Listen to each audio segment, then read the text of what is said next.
اللهم ارفع البلاء عن الحرمين الشريفين عاجلا غير آجل، ولا تحرمنا الطواف بكعبته ولا الصلاة في روضة نبيه. اللهم لا تحرمنا الطواف بكعبته ولا الصلاة في روضته. اللهم لا تحرمنا الطواف بكعبته ولا الصلاة في روضة نبيك. لا تحرمنا من الجمع والجماعات، لا تحرمنا من أداء الصلوات. اللهم لا تحرمنا من الاجتماع للصلوات. اللهم لا تحرمنا من الاجتماع للصلوات.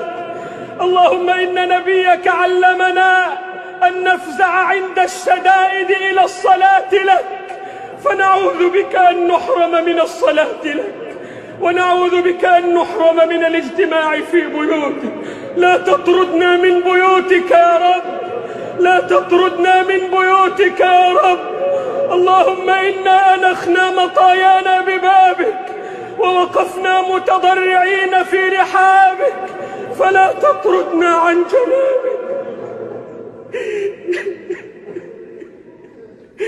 اللهم لا تطردنا عن جنابك، اللهم لا تطردنا عن جنابك. اللهم اجعل هذا الوباء تذكيرا للعصاة والمذنبين، واجعله ردعا للظالمين والمتجبرين، واجعله حسرة على الكافرين والمنافقين. اللهم وأنج المستضعفين، وفك أسر المأسورين، وارحم ضعفنا يا أرحم الراحمين.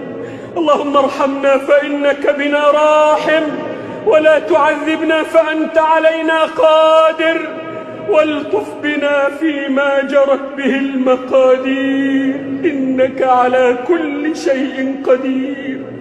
اللهم صل وسلم وبارك على نبينا محمد.